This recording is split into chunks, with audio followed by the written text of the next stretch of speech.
Indian polity में कई बार एक क्वेश्चन एस्पिरेंट्स से बार बार पूछा जाता है, चाहे मेंस में पूछा जाए या इंटरव्यू में पूछा जाए। यूपीएससी एक क्वेश्चन को बार बार रिपीटेडली एस्पिरेंट से पूछ रहा है और उनका ज्ञान जानना चाह रहा है कि उनको इस विषय के बारे में कितना पता है। टॉपिक है कि जो हमारा कॉन्स्टिट्यूशन है ये एक लिविंग डॉक्यूमेंट है। अगर आप हाँ कह रहे हैं तो प्रूव करें कि कैसे हमारा कॉन्स्टिट्यूशन एक लिविंग डॉक्यूमेंट है। वेलकम टू अनअकैडमी गाइस, मेरा नाम है नवदीप। मैं आज आपसे इस विषय के बारे में, जो ये क्वेश्चन है कि क्या हमारा संविधान एक लिविंग डॉक्यूमेंट है या नहीं है, इसके बारे में आपके साथ पूरी जानकारी शेयर करूंगा। आज के लेक्चर में हम लोग लिविंग डॉक्यूमेंट का मतलब, सारे केसेस और वो केसेस जहां जहां सुप्रीम कोर्ट ने बोला है कि हमारा संविधान एक लिविंग डॉक्यूमेंट है, उस बारे में जानेंगे। तो चलिए गाइस, सेशन को शुरू करते हैं। आपको यह बता दूं कि जो ये लिविंग डॉक्यूमेंट है इसका मतलब क्या होता है। इस चीज को जानने के लिए हमें सबसे पहले लिविंग की डेफिनेशन की ओर ध्यान देना पड़ेगा। लिविंग चीज खाली सांस लेने या जीने के साथ संबंधित नहीं है। जब भी हम लिविंग की बात करते हैं, यहां पर एक कॉन्सेप्ट आता है, दैट इज टाइम के साथ ग्रो करना। टाइम के साथ ग्रो करना। तो अगर हम ये कह रहे हैं कि हमारा कॉन्स्टिट्यूशन एक लिविंग डॉक्यूमेंट है, तो हमें यह भी जानना पड़ेगा कि क्या हमारा कॉन्स्टिट्यूशन टाइम के साथ ग्रो कर रहा है। अगर कर रहा है तो कौन कौन सा ऐसा टाइम था, कौन कौन से ऐसे केसेस थे जहां पर यह प्रूव हुआ कि हमारा संविधान टाइम के साथ ग्रो कर रहा है। हमारा कॉन्स्टिट्यूशन लिख के कंप्लीट होता है 26 नवंबर 1949 को। हम रिपब्लिक बनते हैं 26 जनवरी 1950 को। आज 2024 है। तब का टाइम और आज का टाइम कंप्लीटली डिफरेंट है। तब ना इंटरनेट था, ना मोबाइल फोन्स थे, ना इतनी अवेयरनेस थी, ना लिटरेसी रेट हमारी इतनी ज्यादा थी। तो क्या जैसे जैसे हमारे इर्द गिर्द एआई का जन्म हुआ, इंटरनेट का जन्म हुआ, मोबाइल फोन्स का जन्म हुआ, क्या हमारा कॉन्स्टिट्यूशन कंफर्टेबली आज के टाइम के साथ अपने आप को सिंक कर रहा है या नहीं? यही आंसर होगा इस क्वेश्चन का कि क्या हमारा जो संविधान है वो लिविंग डॉक्यूमेंट है या नहीं। क्योंकि अगर ये लिविंग डॉक्यूमेंट है तो 1950 से लेके 2024 तक इसने भी ग्रोथ की होगी, इसमें भी चेंजेस आई होंगी।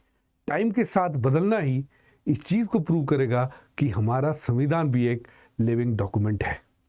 सबसे पहले एक इंपॉर्टेंट क्वेश्चन, इस बात का आंसर कहां से आया कि एक संविधान भी लिविंग डॉक्यूमेंट हो सकता है? कोई तो ऐसा देश होगा जहां पर इस डॉक्ट्राइन का जन्म हुआ होगा। तो सबसे पहले इसी क्वेश्चन का आंसर हम लोग जान लेते हैं। लिविंग ट्री डॉक्ट्राइन इस चीज को कहते हैं, लिविंग ट्री डॉक्ट्राइन। यानी जैसे पेड़ टाइम के साथ बढ़ता जाता है, टाइम के साथ उसकी ग्रोथ होती है, उसकी ब्रांचेस बढ़ती जाती है, वैसे ही एक डॉक्ट्राइन आई जिसे हम कहते हैं लिविंग ट्री डॉक्ट्राइन। सुनने को तो ऐसा लगता है जैसे ये आपके एनवायरनमेंट का विषय है, पर आपको बता दूं, लिविंग ट्री डॉक्ट्राइन एक लीगल फिलॉसफी है। इसका अर्थ यह होता है कि जो हमारा संविधान है वो एक लिविंग एंटिटी है, और जैसे जैसे सोसाइटी चेंज होती जा रही है, जैसे जैसे टाइम के साथ नई नई चीजें हमारे सामने आती जा रही हैं, वैसे वैसे ही कॉन्स्टिट्यूशन अपने आप को अडॉप्ट करता जा रहा है। तो डॉक्ट्राइन, ये जो डॉक्ट्राइन है, जब भी कभी आपसे कोई क्वेश्चन पूछे कि क्या हमारा कॉन्स्टिट्यूशन एक लिविंग डॉक्यूमेंट है, तो आप बोलेंगे यस है। एंड ये हम इसलिए कह रहे हैं क्योंकि there is a proper doctrine, जिसे हम लोग कहते हैं लिविंग ट्री डॉक्ट्राइन। अब सबसे पहले डॉक्ट्राइन आई कहां पर कि एक संविधान भी लिविंग हो सकता है? ये डॉक्ट्राइन सबसे पहले आई कनाडा में। इसके अनुसार एक संविधान एक लिविंग ऑर्गेनिज्म है जो ग्रो करता है सोसाइटी वैल्यू के साथ, सर्कमस्टांसेस के साथ। जैसे जैसे हमारे संविधान जैसे जैसे हमारी सोसाइटी, जैसे जैसे सोसाइटी में चलने वाली चीज़ें सब चेंज हो रही है, उसी के हिसाब से हमारा संविधान भी चेंज होता जा रहा है। This is the living tree doctrine. और सबसे पहले इसका कंसेप्ट आया था कनाडा में। ये देखेंगे आप, the living tree doctrine was first recognised in the case याद रखिएगा, एडवर्ड वर्सेस कनाडा। इसी को कहते हैं पर्सन्स केस। याद रखिएगा, एडवर्ड वर्सेस कनाडा, जिस केस को हम कहते हैं पर्सन्स केस। इस केस में पहली बार इस डॉक्ट्राइन का जन्म हुआ कि एक देश का, हमारे देश का जो कॉन्स्टिट्यूशन है वो भी एक लिविंग डॉक्यूमेंट है। क्यों? क्योंकि वो सोसाइटी के साथ साथ चेंज होता है। जैसे जैसे सोसाइटी के सर्कमस्टांसेस चेंज होते हैं, उन चेंजेस को अडॉप्ट करता है हमारा संविधान, जैसे एक लिविंग ऑर्गेनिज्म करता है। क्लियर? तो केस भी हमने जान लिया, हमने ये भी जान लिया कि it originated in Canada. Clear? इसी को बाद में बोला गया doctrine of progressive interpretation. Progressive interpretation यानी जैसे जैसे हमारा संविधान प्रोग्रेस करता है, हमारी सोसाइटी प्रोग्रेस करती है, उसी के कंपैरेटिव में हमारा जो कॉन्स्टिट्यूशनल थिंकिंग है वो भी प्रोग्रेस करती है। जैसे जब हमारे कॉन्स्टिट्यूशन मेकर्स ने आर्टिकल 21 लिखा था कि no person shall be deprived of his life और personal liberty except by the procedure established by law, तो उन्होंने लाइफ का कोई इतना ज्यादा एलॉबरेटेड मीनिंग वहां पर नहीं लिखा था। हमें ऐसा लग रहा है कि लाइफ का मतलब सिर्फ सांस लेना होता है, फिर टाइम चेंज होता है, आती इमरजेंसी। मेनका गांधी केस, उसमें सुप्रीम कोर्ट कहता है life means living with choices and dignity. यानी बढ़ते टाइम के साथ साथ जो इंटरप्रिटेशन है वो भी चेंज होती जा रही है। यही प्रूफ है कि इंडियन कॉन्स्टिट्यूशन भी, जैसा कनाडा ने कहा doctrine of progressive interpretation, India में भी जो हमारा संविधान है वो एक लिविंग डॉक्यूमेंट है। क्योंकि ऐसे बहुत सारे केसेस हैं जहां पर हम लोग टाइम के साथ बदले। The framers of the constitution of India were aware about the need of the flexible constitution. जब हमारा संविधान लिखा गया तो जो हमारी कॉन्स्टिट्यूंट असेंबली थी उनको पता था कि हमारा जो कॉन्स्टिट्यूशन है वो फ्लेक्सिबल होना चाहिए। अब आप सोचेंगे कि फ्लेक्सिबल का मतलब क्या और रिजिड का मतलब क्या है? रिजिड का मतलब वो संविधान जो आसानी से अमेंड ना हो सके। फ्लेक्सिबल का मतलब जैसी नीड है उसके हिसाब से हम अपने संविधान को अमेंड कर सकते हैं। जैसे इंडिया का कॉन्स्टिट्यूशन है, इंडिया का कॉन्स्टिट्यूशन एक ब्लेंड है रिजिडिटी का और फ्लेक्सिबिलिटी का। कुछ ऐसी वैल्यूज हैं जिन्हें हमारा कॉन्स्टिट्यूशन बहुत मुश्किल से ऐसा होता है जिससे वो अमेंड किया जाए। हमारे पार्लियामेंट को बहुत मुश्किल होती है, स्टेट्स की कंसेंट लेनी पड़ती है, काफ़ी सारे ऐसे इश्यूज हैं अगर संविधान को अमेंड करना है तो।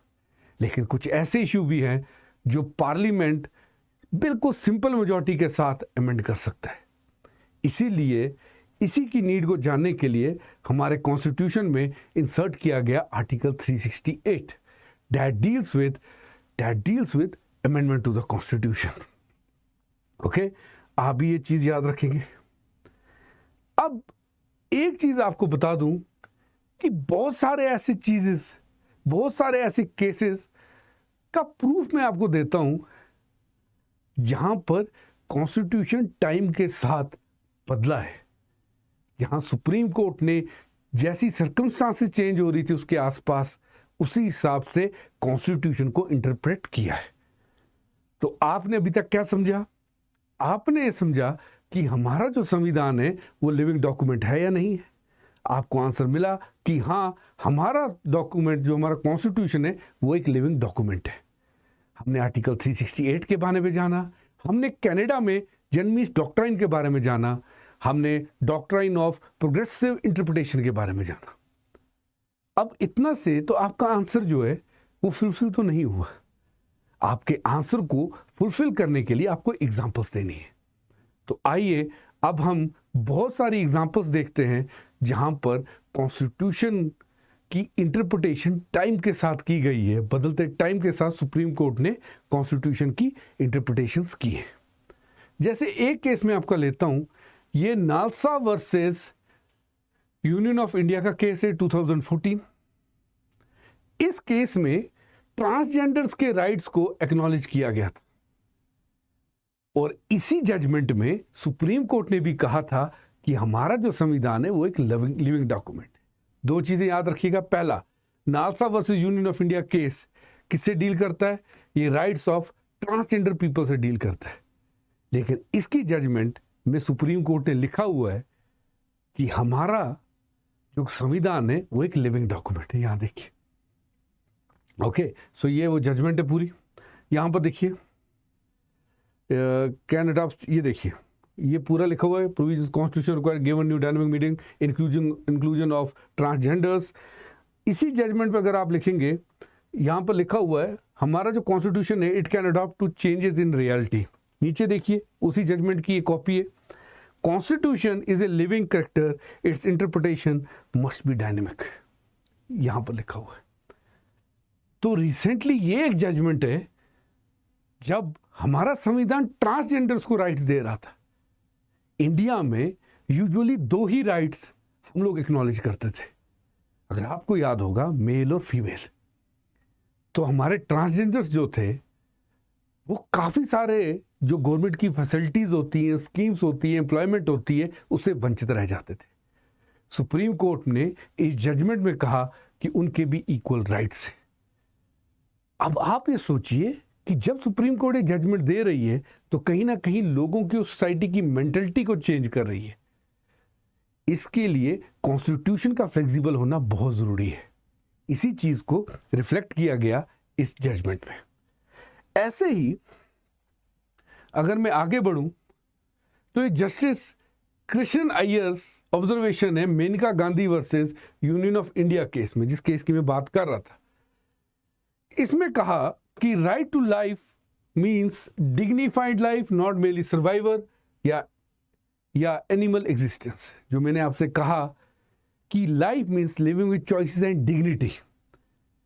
हमारे संविधान के मेकर्स ने आर्टिकल 21 में लाइफ के मीनिंग को एलॉबरेट नहीं किया था, लेकिन इस मीनिंग को एलॉबरेट किया था जस्टिस कृष्ण अय्यर ने।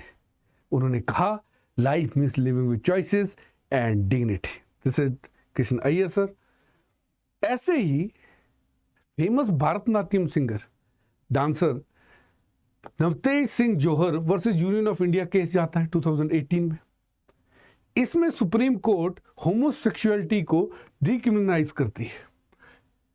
आप सोचिए, जो होमोसेक्सुअलिटी इंडिया में टैबू थी, उस होमोसेक्सुअलिटी को डिक्रिमिनलाइज करती है सुप्रीम कोर्ट, क्योंकि टाइम हैज कम। पूरे इंडिया में नहीं, पूरे वर्ल्ड में एलजीबीटी मूवमेंट चल रही थी। इसीलिए हमारे कॉन्स्टिट्यूशन में लिखे हुए प्रोविजंस को सुप्रीम कोर्ट ने इस तरीके से इंटरप्रेट किया कि इंडिया में भी एलजीबीटी कम्युनिटी को जगह मिले। तो ये दूसरा एग्जांपल है।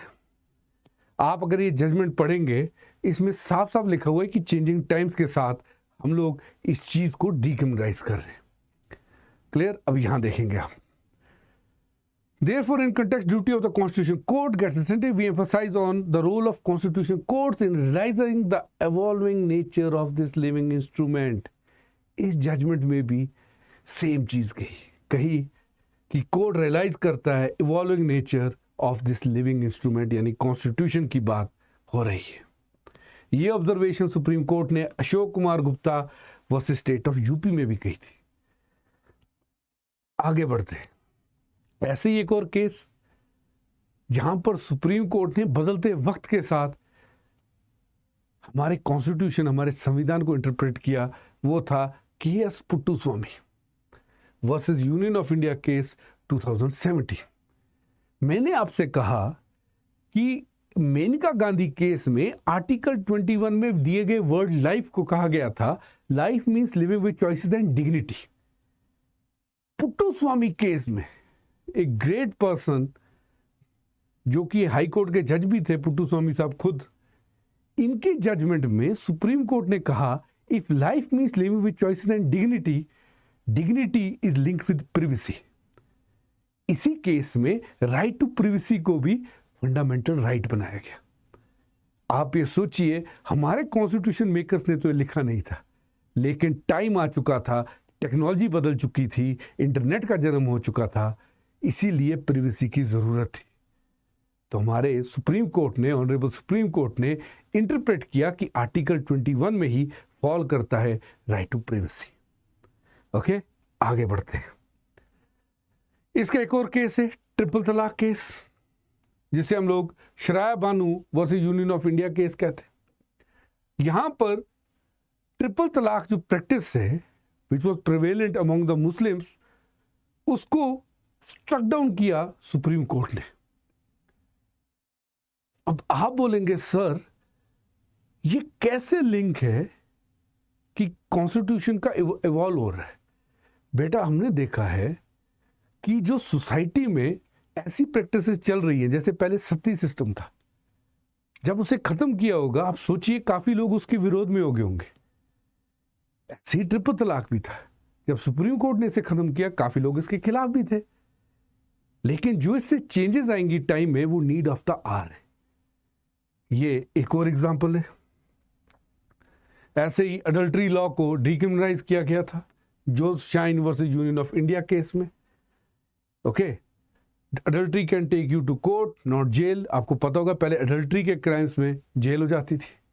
जो उसने केस किया, एंड इस केस में सुप्रीम कोर्ट ने कहा कि जो ये केस है, it is an individual right, it's not a social norm. हमें इंडिविजुअल के राइट्स भी देखने। वापस से आर्टिकल 21 को देखा गया, life means living with choices and dignity. तो अब देख रहे हैं कैसे कैसे डिफरेंट आउटलुक से हर चीज को देखा जा रहा है। जैसे साबरीमाला केस में भी हमने यही देखा, जब साबरीमाला टेम्पल, जहां पे खास एज की वुमेन अलाउड नहीं थी, उनको अलाउ किया गया। तो कहीं ना कहीं बड़ा ही गंभीर तौर पर अगर आप देखेंगे सुप्रीम कोर्ट की आलोचना हुई। लेकिन सुप्रीम कोर्ट ने यह मैसेज दिया कि it is the need of the time. Customs अगर टाइम में नहीं बैठते, फिट नहीं बैठते टाइम के साथ, तो हमारा संविधान कहता है कि it's time for the new customs. ऐसे ही बहुत सारे केसेस आप देखेंगे, जैसे विनीता शर्मा वर्सेस राकेश शर्मा केस था, जिसमें डॉटर्स को इक्वल राइट मिला प्रॉपर्टी में। जो प्रैक्टिस चल रही थी कि बेटियों को एंसेस्टर प्रॉपर्टी से वंचित रखा जाता था, इस केस में वो भी दिया गया। तो जो दिमाग में धारणा थी, जैसा कहा जाता था हमारी सोसाइटी में कि लड़की पराया धन है, देखिए उसे सुप्रीम कोर्ट ने तोड़ दिया। ऐसीलिए मैंने आपको स्टार्टिंग में ही कहा कि हमारा जो संविधान है वो टाइम के साथ चेंज हो रहा है, काफी सारी चीजों को अपने अंदर जगह दे रहा है। एक और एग्जांपल आपको देता हूं, video electronics private limited versus state of Punjab. इसमें सुप्रीम कोर्ट ने साफ साफ जजमेंट में लिखा है, constitution is the living organism and latent meaning of the expression can be used given effect to not only in a particular situation arises. It is not that with changing times the meaning changes, but changing times illustrate, eliminate the meaning of the expression used. वही बात है। Life की meaning जो बोला क्या, life means living with choices and dignity, वो choices और dignity में चेंजिंग टाइम में क्या क्या आता है, वो सुप्रीम कोर्ट ने टाइम टू टाइम बताया। ओके, सो ये कुछ ऐसी एग्जांपल्स थी जिससे ये प्रूव होता है कि जो हमारा संविधान है, it is a living document. आपको ये लेक्चर कैसा लगा, प्लीज मेरे को कमेंट्स करके जरूर बताइएगा। Thanks for watching Unacademy. Have a wonderful day ahead of you guys.